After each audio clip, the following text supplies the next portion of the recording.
Welcome to your Astro Forecast for the week of February 12th. I'm Sarah Nicole. This is Twisted Goddess Tarot, and my mission is to help you navigate the cosmic energies with greater awareness. If you're watching right now, you're probably watching the replay. If that's the case, leave me a comment and say hi so I can come back and check in with you.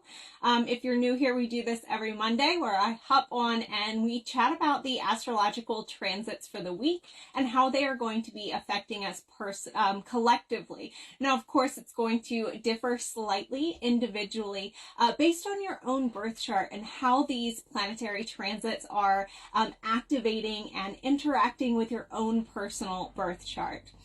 So to start off this week, we have Tuesday, February 13th. Mars is going to be moving into the sign of Aquarius until March 22nd.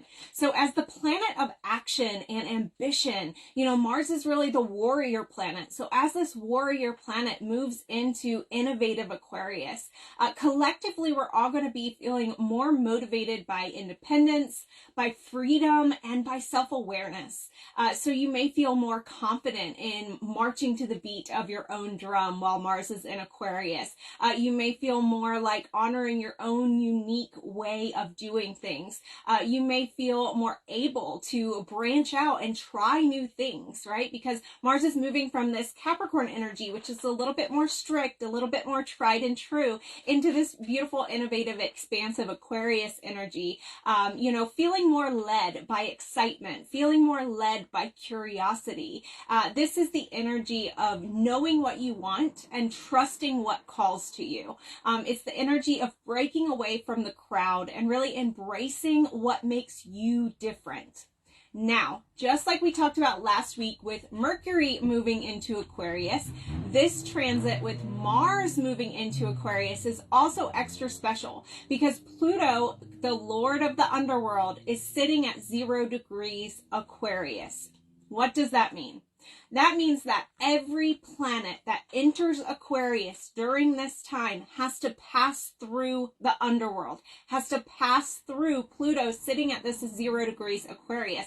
It must go through a death and rebirth period and enter a new cycle. So with Mars, that means that our motivation, our actions, how you assert yourself in life must pass through this underworld, must pass through this life and rebirth process.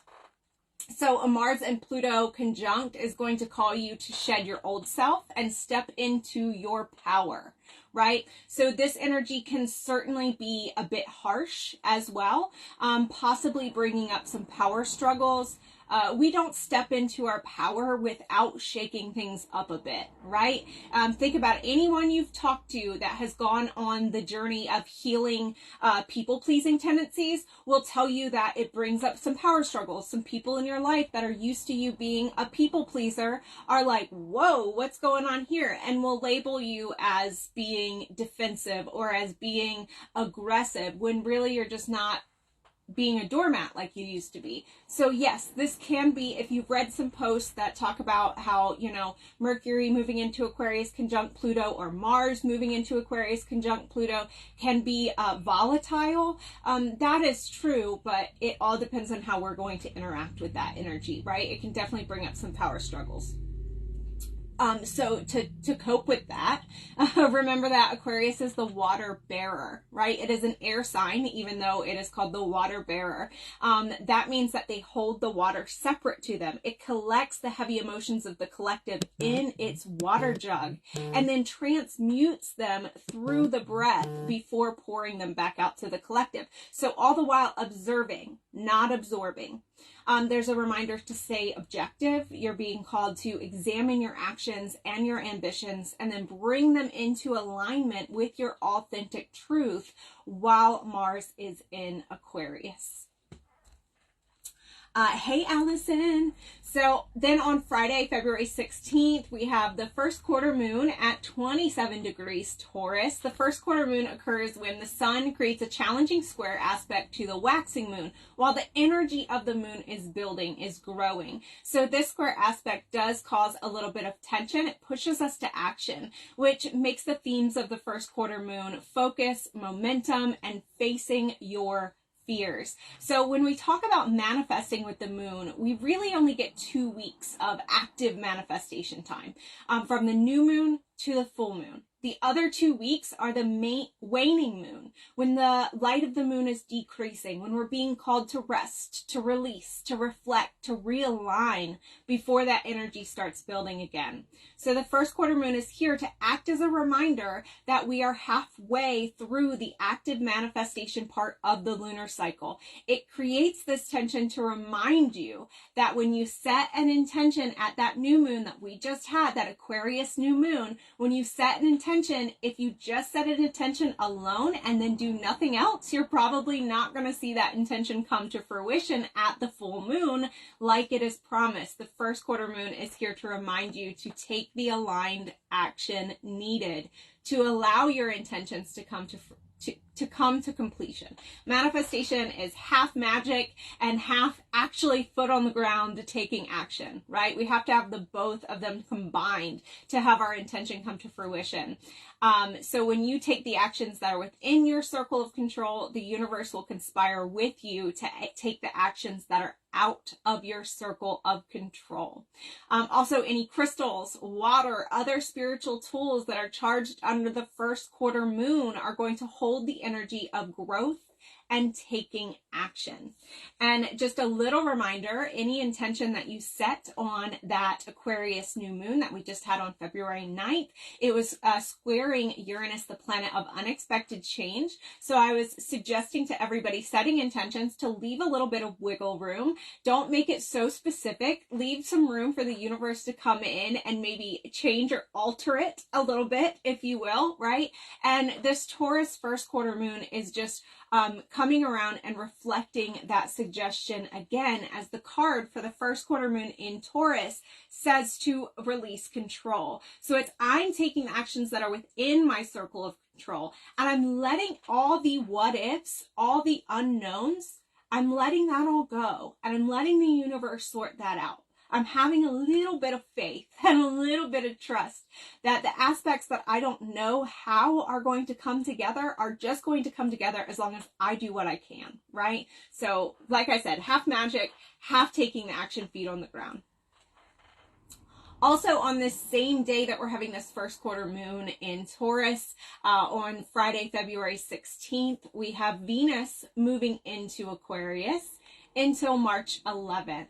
So as the planet of love and money moves into innovative Aquarius, collectively, we're loving from our upper chakras, from the head space. Okay, so it can be really difficult to drop into the heart and drop into the lower chakras during this time while Venus is in Aquarius.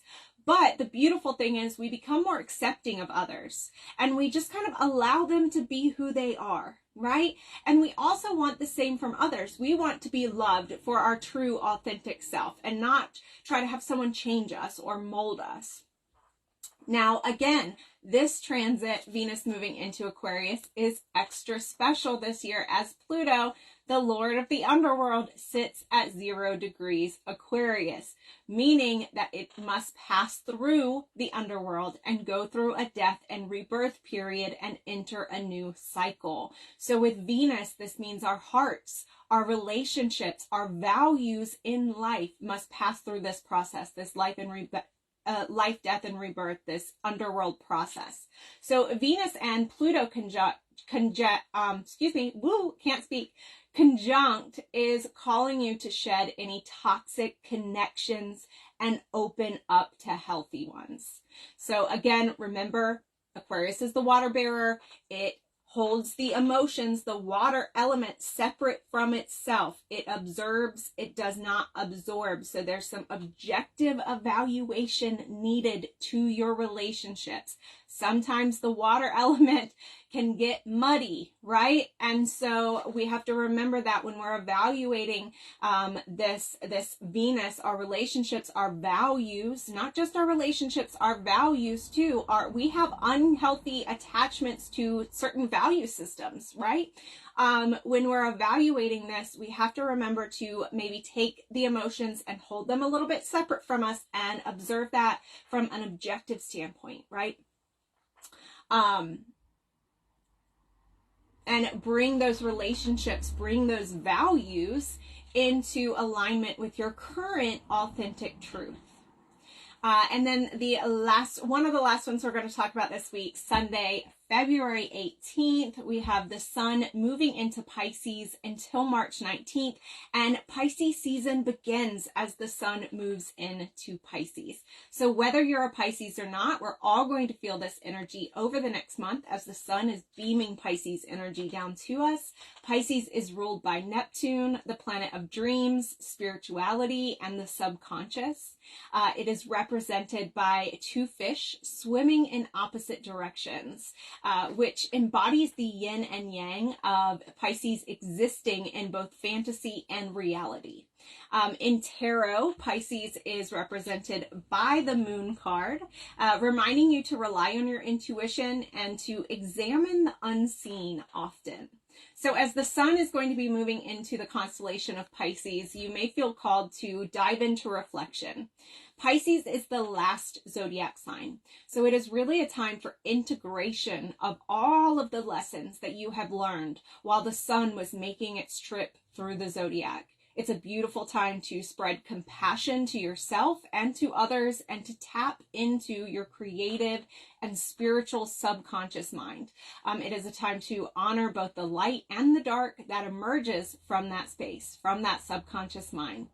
Now, of course, no astrological transit is all good or all bad. They all have their benefits and their challenges. And the challenges of Pisces season is certainly escapism. While sometimes we need to escape the seriousness of reality, it is important that we don't fall into unhealthy ways of achieving that break. And that's the challenge of Pisces season. So if you are a Pisces, claim your season. Let us know in the comments. If you have a Pisces in your life, tag them and wish them a happy solar return. I have many beautiful Pisces in my life, including my husband. And if you are a Pisces, this is your time to snag the birthday tarot reading that is available on my website. And I will be later in the week, if you are into crystals for the zodiac signs, I will be posting the Pisces season crystal bundle later this week on Twisted Goddess Crystals on my crystal page. There's another astrological transit that I already touched on a couple weeks ago because the buildup was something we were going to feel. And it's something that is going to be happening. We're going to be feeling all this week. The exact conjunction is not until February 19th, so it's not actually on this week, but we're going to be feeling it anyways. So as we're getting closer to this major astrological meetup of Chiron and the North Node, it is going to be a big astrological meetup in regards to our healing and our soul's path.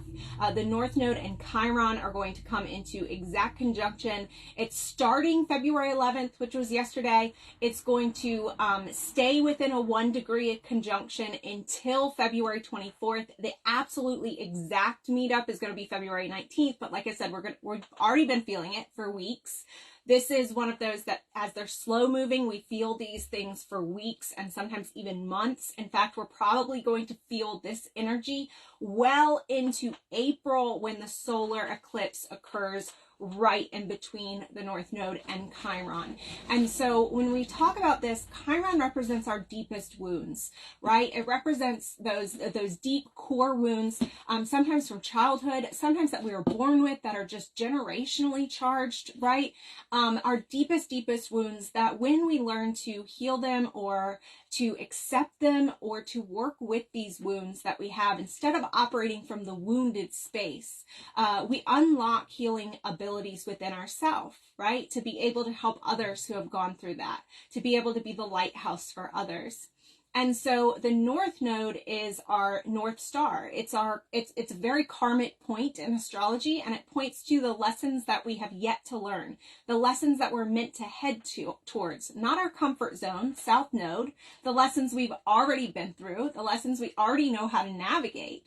So we have Chiron sitting in a conjunction, blending and merging with this North Star, this North Node, this very karmic points that tells us that we don't have to rely on the past, that we can rewrite our karmic story, right?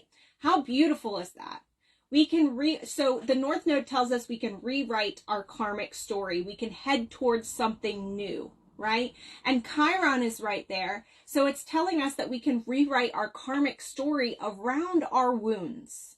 So this is a really beautiful healing energy, but again, healing energy is typically not beautiful until we're on the other side of it, until we can look back and we have that hindsight and we can see the journey, right? Healing energy typically doesn't feel so beautiful when we're in it. So again, just know if you're having wounds that are being re-triggered, just know that that is absolutely normal during this. It's so that we can rewrite them. We can rewrite that karmic story surrounding our woundings.